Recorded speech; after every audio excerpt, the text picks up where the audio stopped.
All right, we are live. Peace and blessings, y'all. This is the Roundtable Lounge podcast show that we just starting off. And I'm going to introduce myself. My name is Nappyred, or Charles Cjune Jr. And these are my co-hosts. I'm DJ Jagar, host of the Jagar Morning Show. I'm Dreamonique. And I'm Ameena Sahar. Hey, y'all. Hey, y'all. Hey, y'all. So this is our first time. This is the first episode that we're going to do. And we're going to talk about stuff that's going on in the P. Diddy world, Tyler Perry world. Yeah. So first thing is, me and my co-host was talking about how you that age and you still letting this happen to you. So let's talk about that. All right, let's get into it, y'all. Get into it. So, what's the age of this person, right? They're in their 30s, right? About 30s, yeah. Yeah, about 30, so a grown person?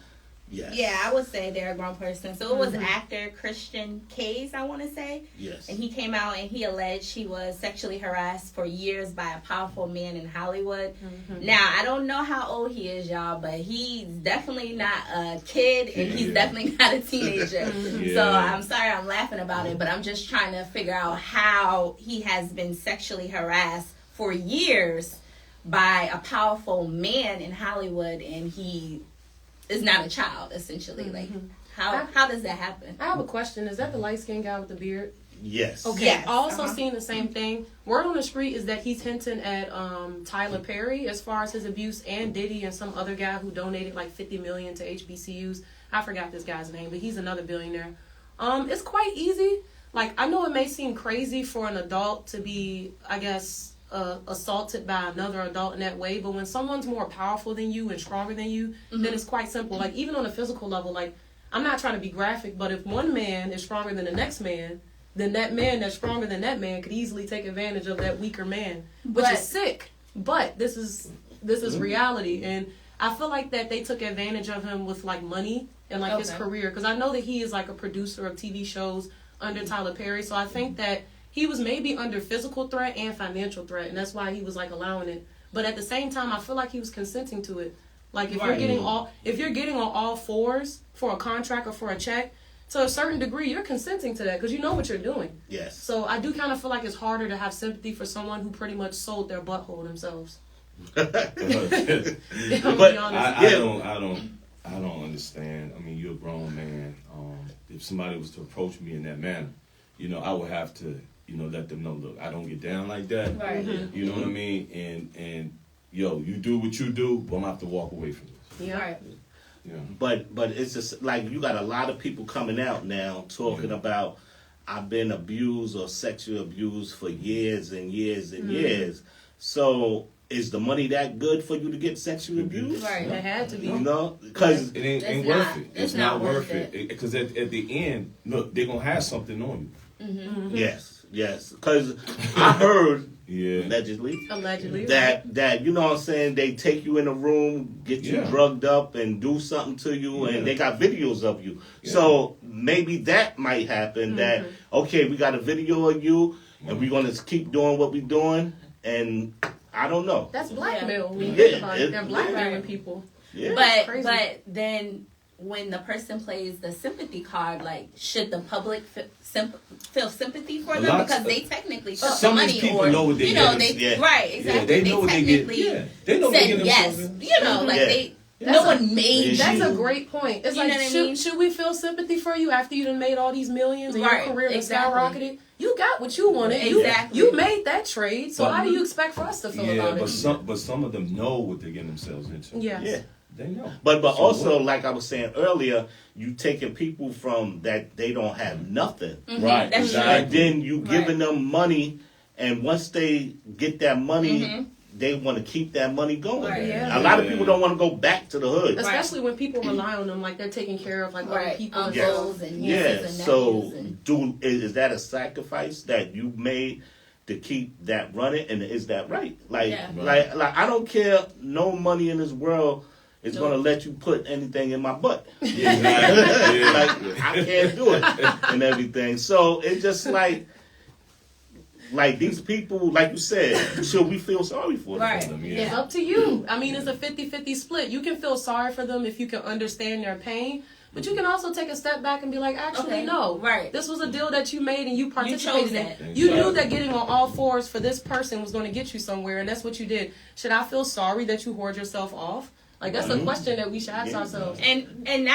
you know, I love my women, but not just the men, the women too. Like the women who's coming out and alleging that Diddy, some of them too, you know, benefited from the perks and the lavish lifestyle and stuff like that. And now they're coming out saying, you know what I mean? Like I said, I'm always for the women, but we got to be honest. It's women too. Yeah. And I was thinking the same thing when Cassie came out. I'm thinking, why did you stick around for so long? You were with him for 11 years, 12 years. Were you afraid for your life? Were you afraid for your family? Or were you enjoying the everything that comes with it? Exactly. I honestly, I wish I could ask Cassie that question myself. But she was young, like, too. Were you? Yeah, she was. She was 19. She was young, so that comes with what? Manipulation. Yeah, right. I couldn't get it out. You know, so. But that's, okay, so now with the whole P. Diddy thing, it's like you have people that was signed to him and left him because he kept his publishing. And you could look at Mace. Mace is one of them. After Biggie died, he left. He left Bad Boy. So if you knew this was happening, why would you go and sign with Bad Boy? Right. Exactly. Like, I don't want to throw no names out there, but he got people podcasts that they know what he does. So my thing is this.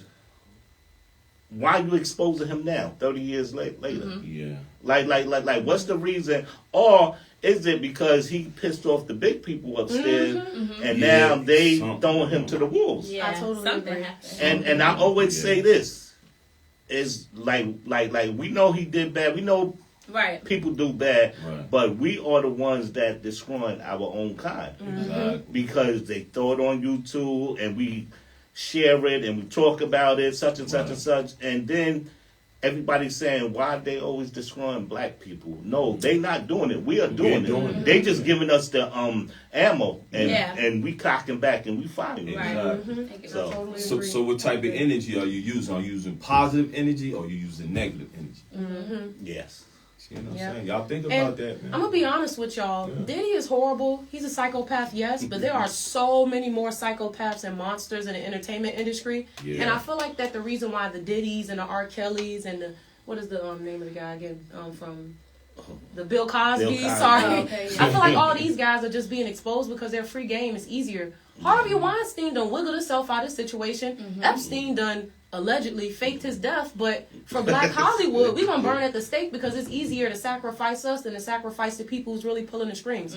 There's people who own Diddy who has done way more heinous acts than him, and nobody knows their business. The reason why people know Diddy business is because he is a black man. Which I'm not saying he's innocent. I don't think he's innocent at all, but he's being exposed because of the lack of protection that he would have in Hollywood amongst his peers. Yes, for sure. And just like Bill Cosby, he wanted to buy the network. So if he'd have bought the network, we would have been in control. Exactly. So, you know what I'm saying? So they brought up a 40-year-old rape, sent him to jail, and then turned around and said, we can't do this, and let him out. So it's just like, we need our own network. Put it that way. Point blank. We need our own network to bring out our artists and bring out other stuff. And show black talent. You know, expose black talent. I totally agree. And that's crazy. But you know what I'm saying? If we don't stick together, because we got billionaires and millionaires that can come together, but they still down with the good old boys. So they don't want to be like, okay, if we go against these people, they will stop our money. They're going to get Diddy. If they go against the higher powers, they're going to get Diddy. Your reputation is going to be destroyed. Your skeletons are going to be brought out your closet. You're over. Like. So that's a new word, Diddy. Right. You heard it here first, people. Diddy. That's a new verb. That's crazy. That's definitely crazy. But now, anybody got any other topics that we could talk about that's going on in the world? Outside of Diddy. Okay, so tell me this. I want to jump off this subject for a minute. I want to talk about the United States bringing are giving money to Israel and Ukraine, and a lot of people saying with all that money that you're giving out, right, you can solve homeless problems in America. Yeah. So do you think we should be giving money to all these people? Or do United States got what do you call that? They up to something. Yeah. Right. Because you building up these countries again and everything, is you going to take from them after you build them up? Or you trying to make them, what they call it, colonial? Colonized. Colonized. So what y'all think about that? Honestly, I know one thing about the U.S. government is that it is a corporation, and they're not putting money nowhere if they're not getting it back. So maybe they do have some future plans for these countries. Right. Ukraine and Israel and Palestine is a very broken place right now. So anyone that invests money into them during their times of need is going to become like a really strong ally to them and be able to take advantage of that. Also, I'm not surprised that the U.S. is giving so much money to Ukraine and Israel because a lot of the U.S. politicians descend from these places. So, of course, they're going to look out for their homelands, right? Yes, like, I'm not surprised by that. But I do think it's kind of a waste of our money because America is a sinking ship. And us giving money to other countries is the equivalent to us throwing out life rafts while our ship is sinking ourselves. That don't make much sense.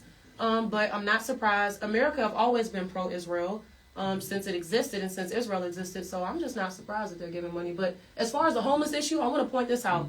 In America, a lot of homeless populations are going missing. I want to point this out. In San Francisco, they had a huge homeless population of almost 150,000 homeless people. They're disappearing. I don't know where they're going, but there's a lot of conspiracies. In different cities, they're disappearing. There's a lot of conspiracies. You know, homeless people are one of the most underprotected people in this country. So I just feel like if they want to invest money into improving something, improve your own country. Like, fix the issues here. Flint, Michigan still don't have clean water. Like, yeah. No, I think it makes absolutely no sense at all. Like you said, the homelessness. I know here in Virginia, we got a lot of potholes in the streets. We can have some type of Boys and Girls Club for the youth. Like, there's just so much money you can put in the U.S. It makes no sense to me. We need a lot of help. I just think we need to start taking care of our home. For sure. Because you can't rely on the government. That's how I look at it. You just can't rely on them. So we're going to have to just, take care of home. Yeah. I agree. Yeah, you see, some kids doing wrong or whatever, hey, you can't be afraid. Gotta let them know, look, this is not right. This is what you're supposed to be doing. A lot of these kids, they don't have mothers and fathers, like talking about. So, we need to get back to the old method. The old way. Back to traditions. Back to traditions. Yes, the old way. And teach your kids. Teach them what's right and what's wrong, and stop being scared of your kids. Yeah. A lot of people are scared of their kids. Don't even get me started on that topic. I deal with children. I'm not going to go into too much detail. I deal with children every day. The children are the ones that's running the adults these days. They're the ones supposed to be, this new generation wants to school the old generation on what is and what it isn't when they don't know anything. So parents, please instill traditions into your kids. I don't have children, so I can't speak on parenting, but I think traditions will help our country because we've been not following traditions for a long time, and look where it got us. Look at all the issues that we have. Maybe traditions will solve some of the issues we're experiencing. I'm glad my parents whipped my ass. Me too. Thank you, Mom. Punishment and all that. Okay, so I also want to talk about a little bit about the music industry. I'm talking about the music. Like back in the days, in 90s and the 80s when I grew up, we had conscious music, we had gangster music, we had party music. Today's music, what do we have?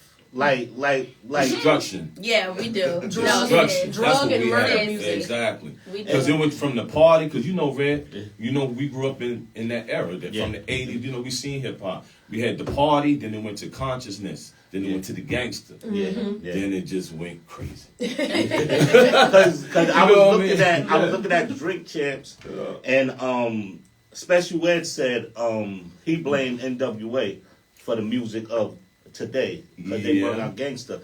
But I disagree with that because we had gangster music like Cool G Rap. You know what I'm saying? He was spitting.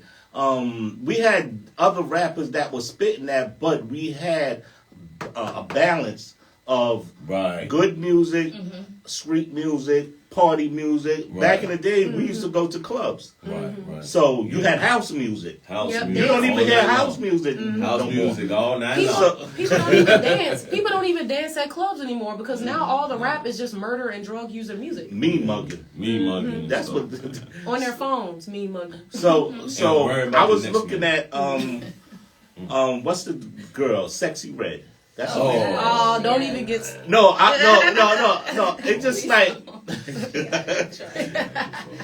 I don't know too much about her, but I'm seeing different clips about her. Right. Is she pregnant? Yes, very much pregnant. She's a pregnant, famous rapper. Right now. Okay, so what is her hit song? Like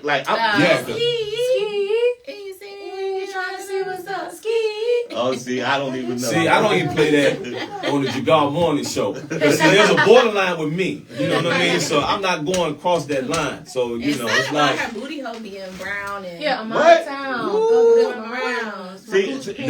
Okay, now. We got that's the song she got famous to. Right, that was but that's what I'm talking about.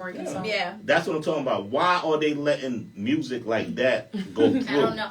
And honestly, I've seen on social media, like, the teachers nowadays, no offense to the teachers, but they are influenced by social media. So I've seen, like, a teacher post, like, she came up with some type of song to Sexy Red song Ski to get the kids in order. Like, it was like the beat, it was like the rhythm, ski, 1, 2, like, trying to get them in order, but using someone like Sexy Red's lyrics. No. And the kids was in there like, ski, and I'm like, how do these little 3-year-old, 4-year-old, 5-year-olds know the lyrics? I'm flabbergasted by this information because if my child come back home and tells me, my teacher remixed Sexy Red song for us to do this. Right. The school system, it would get a call from me. I seen it. Yeah. I don't want my child knowing what Sexy Red is, let alone singing to associated even with that. It's a no for me, dog. It's a no for me. That's inappropriate. Okay. But a lot of people said the people that does these types of music, that's they hustle.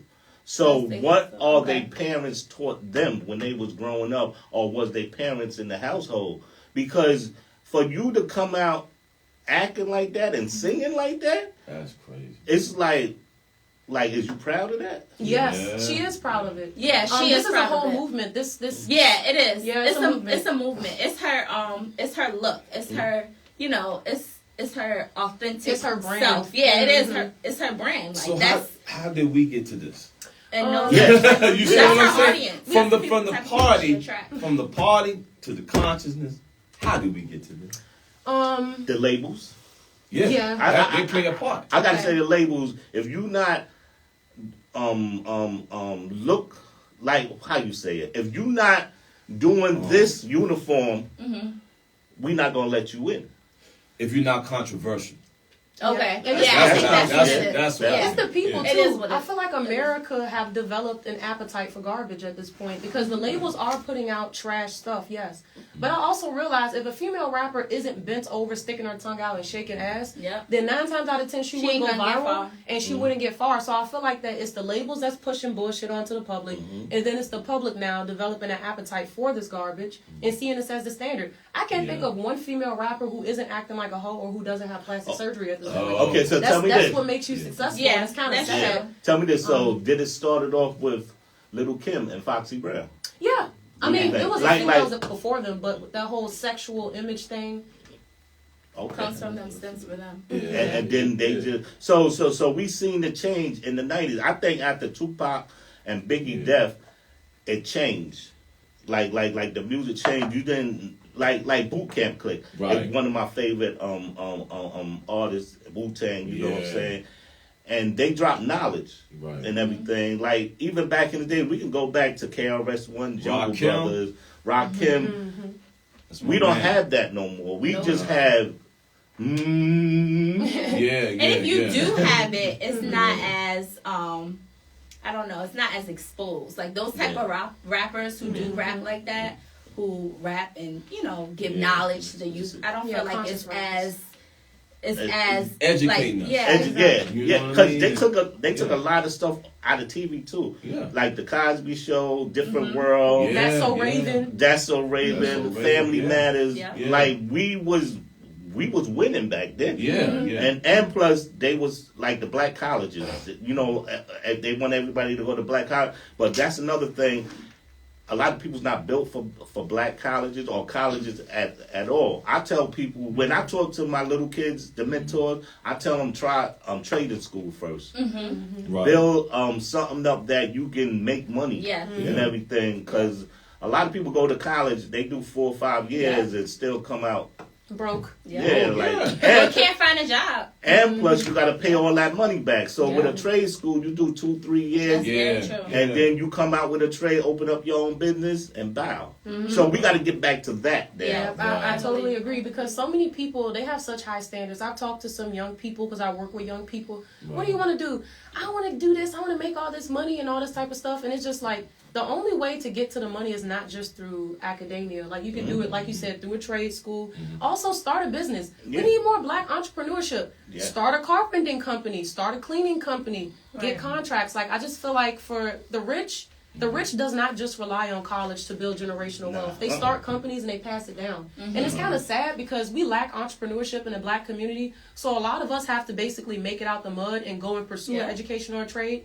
But for other groups who are not us, they usually have things passed down to them. So I feel like this generation should try to work hard to start businesses and companies so that when the next generation of black people come up, they wouldn't have to struggle with, do I need to go to school to do this? Should I do a trade? They already have their line of work panned out for them. You get what I'm saying? Like we need more of that in the community. I agree with you. Yeah, I think we should go back to Black Wall Street. And a lot of people probably won't, like me, I think segregated.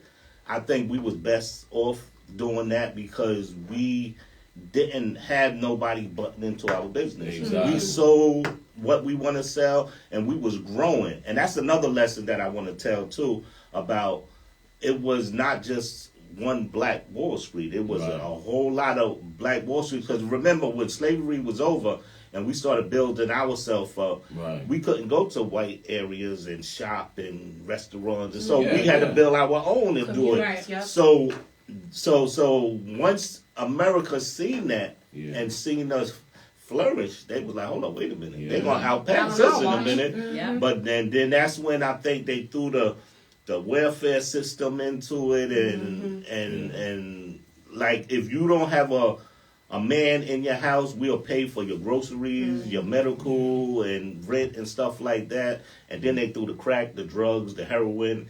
So they start locking people up for no reason. Because they build more jails than schools. Because now we go back to the music. The music is making these people, if you ain't part of a gang or anything, you ain't going to get no deal. And you know, if you sign you got to sign a life insurance to do record labels. So you get your contract and then you get the life insurance, because they know 9 times out of 10 you in the gang, you're going to get killed. They keep you in the hood. So if you die, they still getting a check. They still going to get their money. Which is kind of sad because insurance, like the type of insurance that they put on an artist is like one that you would use for like business equipment. Like if you own a drilling company, this is the type of insurance you'll put on your drill. So if your drill get broken, you can have the money to replace it. The fact that they just dehumanize people and treat them like objects and cash cows is wild to me. There was actually a conspiracy. What was the Migo member that passed away not too long ago? Was it Quavo? Takeoff. Yeah. They actually claimed that Takeoff was not just murdered from some gang affiliated stuff, but that he was whacked off because the people who owned the Migos wanted them to get back together. And like for like a year, for a long time, they refused to get back together in a group. So one of them actually, was whacked off. And they got cut like a $2 million check for that. So it was pretty much sending them a message. Oh, you don't want to get back together? Fine. Well, we're going to take one of your brothers then. And that's a conspiracy, by the way. This is not truth or proven in court. But that's the same thing with Biggie and Pac. They said that they was all better off dead, and they can make more money off of them dead. And they did. They always coming out with Biggie. I still see Tupac T-shirts and stuff. Puffy made a lot of money, and that's when I seen this thing where May said, you need to give that money to Miss Wallace. Like all the money you making off of people. It's crazy. And my thing is this: how much money do you need? When does it? Come on, man. Right. How much money do you really need? You know, this is ridiculous, man. I agree. It's greed. It's greed. Yeah, and we preach all this black excellence and all of this type of stuff, but we heard now people behind the scenes, behind closed doors. Yeah, no doubt. Brother love, please. Come on. Yeah, we used to like Puff back in the day. You know what I'm saying? When he first came out on the scene, you know, doing his thing or whatever. But I didn't know all this stuff was going on, bro. Yeah. You know what I'm saying? Like, you know, that later on, like in the 90s, that's when I started hearing about the New World Order and all this other stuff going on. Yeah. You know what I'm saying? Just like Outkast. You know, that's when my eyes started to become wide open. Yeah. It was during the 90s when that started happening. Yeah. Outkast said it all. When they had that video with the barcode on your hand, you wasn't using credit card or money no more. You just go in the store. Yeah, you start seeing. But then the barcodes for the food came out right after that video. Yeah. So now, instead of looking at the prices, you just like the barcode right there. It is. And that's what they doing to humans. They do it to dogs now. If you got a dog, they put a chip in it. So you'll be like, okay, I can't find the dog. The DNA. Yeah. When people go for their DNA and trying to look for their family, that's another way to track people. Oh yeah, do you know they've already patented the technology to put a chip in your fingertip? Yeah. So y'all know how they went from cash to card back in like the 70s or 80s? Yeah. Now they're about to take it another step. Now we're not going to use plastic, we're going to use our hand. They already started doing it in China, and the technology have already been patented in the U.S. So very soon we're going to be able to check out just with our hand. And people's going to think this is normal, like when the iPhone started with our fingerprints and scanning our faces. They're inching closer and closer to making that type of technology normal. But if you look at the Jetsons, there you go. They had that technology back in the 70s. Mm-hmm. So when I look at the Jetsons now, and they go to school on TV, like they sitting there and there's no teacher there, right? And then you got the food. Okay, boom, I want such and such and such, and the food come out. So they knew about this since the 70s. Yeah. Oh, they've been planning this for hundreds. But see, this is a new world order. They can't just drop it on you. They gotta gradually. They gotta groom you into it. Exactly, so you can feel comfortable with it.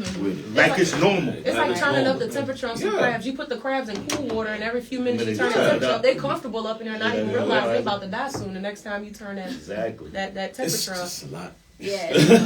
So this podcast, we talking real stuff, right? And you know what I'm saying? We not beating around the bush like other podcasts, because we trying to get a check, but we still want to be real about it and everything. So we ain't selling out, you know what I'm saying? And this is going to be, we're going to try to do this every Sunday. And this is the Roundtable Lounge, because we lounging. At the radio station, Jagar. No doubt. 7 to 9. Check us out on the radio. And everything. So, any last saying? Y'all? Yeah, you just said it. Check out the Jagar Morning Show every Sunday here at WRIR 97.3 FM. And I thank these wonderful people for, being a part of it. God bless y'all. Okay. Yep, and I have a show too, y'all, that just came out. It's called The Elements of Music on WRIR. And it's from 11 to 1 on Sundays, every other Sunday. But yeah, and I hope everyone has a happy holiday. Yeah, happy holidays. Happy holidays. Oh, me? Want to plug you? I just wanted to say that the podcast that we're doing here is going to be the real opinions of Black America. No sugarcoating, no agenda, no narrative. Just the real opinions of Black people in modern day America. Also, follow me on TikTok at dreambabebeauty.com and check out my website at dreambabebeauty.com. Thank y'all. Thanks for watching. Also, leave comments and let us know, questions and stuff. What we could talk about. Yeah, what topics you guys would like us to talk about. Yes. And we're open to constructive criticism, too, as long as you like and, interact with our stuff. Yes. And I forgot to tell you, too, if you want to submit your music, go to the JagarMorningshow.com and submit your music. All right? We'll play it here as well. And plus, I'm doing Park Hill documentary from where I'm from, Staten Island, New York. So I'm looking for people that got pictures and videos, if you want to do an interview growing up, if you're from Park Hill and you grew up in the 70s, 80s, 90s, into the 2000s, I'd like to bring out your stories and show people that we are a village. We can raise kids as a village way, like how we used to do back in the day. your mother watch my kids, and you know what I'm saying, vice versa. So we need to get back into that, and that's what this documentary is about, to showcase how we used to live and how we used to be a village back then, and we helped everybody. We didn't disrespect people, mothers, or none of that, and we had respect for everybody. Putting the unity back into communities. Yes. Peace and blessings. All right, peace, y'all.